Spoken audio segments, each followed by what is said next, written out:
ఇప్పుడున్న పరిస్థితుల్లో పెద్ద దేశం, ఇంత పెద్ద దేశంలో క్విక్ పోలింగ్, క్విక్ కౌంటింగ్ చిన్న విషయం కాదు ఇది మనలాంటి దేశంలో. సో ఈ బ్యాలెట్లు చేయలేక ఒకవేళ అనుమానాలు ఉన్నా సరే ఏమైనా బలవంతంగా ఈవీఎంలని భరిస్తున్నారు అనుకోవాలా ప్రభుత్వాలు? కానీ ఇది చేయలేక సార్ మనం నెక్స్ట్ లెవెల్కి వెళ్ళాము. మనం ఇప్పుడు టెక్నాలజీలో ఎలా నెక్స్ట్ లెవెల్కి వెళ్ళామో, ఫోన్లు ఎలా డెవలప్ అయ్యో, లేకపోతే మనకి యూట్యూబ్లో టెక్నాలజీ దీని నుంచి ఎలా డెవలప్ అయ్యో దాని నుంచి నెక్స్ట్ లెవెల్కి వెళ్ళాము. ఇప్పుడు ఆర్గనైజర్గా ఇంతమందిని ఆర్గనైజర్గా చేయాలంటే, ఎటువంటి కరప్షన్ లేకుండా చేయాలంటే ప్రతి ఒక్క లెవెల్ టెక్నాలజీని మనం ఇన్వాల్వ్ చేసుకుంటున్నాం.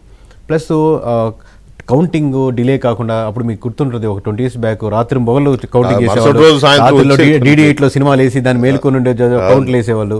మేము చాలా చిన్నవాళ్ళం కానీ అప్పుడు మీకు ఇంకా ఐడియా ఉండదు. సో 2-3 రోజులు కౌంటింగ్ జరుగుతూనే ఉండేది. ఇప్పుడు ఎలక్షన్ స్టార్ట్ అయిన 2 గంటల్లో మనకు రిజల్ట్స్ ఏంటని ప్రిడిక్ట్ చేసి వచ్చేస్తున్నాయి. ఎందుకు 8ంటికి పోస్టల్ బ్యాలెట్లు అయిపోయినా 9 దగ్గర నుంచి ఈవీఎం మొదలవుతాయి, 12 కల్లా తెలిసిపోతుంది ఎవరు వస్తున్నారు అధికారంలో. కానీ సో అయితే ఇక్కడ మనం నెక్స్ట్ లెవెల్కి వెళ్ళామని మీరు అంటున్నారు, కానీ అభివృద్ధి చెందిన అమెరికా లాంటి దేశాల్లో అక్కడ ఈవీఎంలు లేవు అనే ఒక టాక్ కూడా ఉంది, ఆర్గ్యుమెంట్ ఉంది, నో డౌట్, మనం దాన్ని ఒప్పుకోవాలి.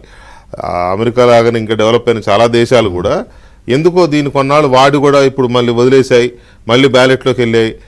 వాళ్ళు ఎందుకు వదిలేశారు, ఏదో ఉండబట్టే కదా, ఇట్లాంటి ఆర్గ్యుమెంట్స్ ఉన్నాయి.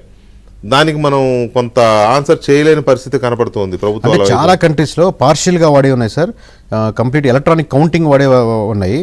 పార్షియల్గా వాడే వాటిలో కంట్రీస్లో ఇండియా ఉంది, అట్లా యుఎస్ కూడా పార్షియల్గా వాడుతుంది.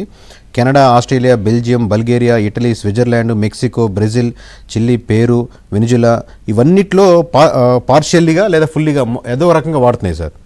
కౌంటింగ్ వరకే వాడుతున్నాయి, అంటే ఓటింగ్ పక్కన పెట్టి కౌంటింగ్ వరకే వాడే ఉన్నాయి కొన్ని. దాంట్లో అర్జెంటీనా, బ్రెజిల్, వెనిజులా, ఇలా south Korea, Philippines, Mongolia, Bhutan ఇవన్నీ కౌంటింగ్కి ఎలక్ట్రానిక్ వాడుతున్నాయి. మనదేమో ఫుల్ ప్రెజర్గా వాడుతున్నాం. కొన్ని పార్షియల్ కంట్రీస్ ఉన్నాయి, కొన్ని కౌంటింగ్ వాడే ఉన్నాయి. 1 by 1 వస్తుంది. అదే సార్ నేను చెప్పింది, మనం ఒక దాంట్లో అడ్వాన్స్డ్గా ఉన్నాం కదా అని చెప్పి వేరే వాళ్ళని కంపేర్ చేసుకుని వాళ్ళు ఇంకా లేరు కదా, మనం కొన్ని విషయాలు అడ్వాన్స్డ్గా ఉన్నాం. వీ హ్యావ్ టు, మనం దాన్ని గర్వపడదగ్గ విషయం కానీ దాన్ని సిగ్గుపడే విషయం కాదు కదా అది. అయితే చాలాసార్లు దేశంలో ఈ చర్చ వచ్చినప్పుడు కొంతమంది సవాళ్ళు చేశారు, మేము నిరూపిస్తామన్నారు. సుప్రీంకోర్టు పిలిచి మీరు ఎవరన్నా రండి నిరూపించండి అని ఒక్కరు రాలేదు సార్. మొత్తం ఓపెన్గా డివైస్ పెట్టి సుప్రీంకోర్టే తీసుకుందని కన్సిడర్ చేసుకొని దీన్ని ఎక్కడైనా ట్యాంపర్ చేయొచ్చా, దీన్ని హ్యాక్ చేయొచ్చా నిరూపించడానికి ఒక్కరు కూడా రాలేదు. అప్పుడు ఆ విధంగా పేపర్లో వేసిన కూడా ఫైన్ కూడా వేసి వాళ్ళు క్షమాపణ కూడా పబ్లిక్ టీడీపీ చేసేసి హరిప్రసాద్ మనకు తెలిసిన ఆయన మీద కేసు కూడా పెట్టారు మహారాష్ట్రలో అనుకుంటా సంవేర్.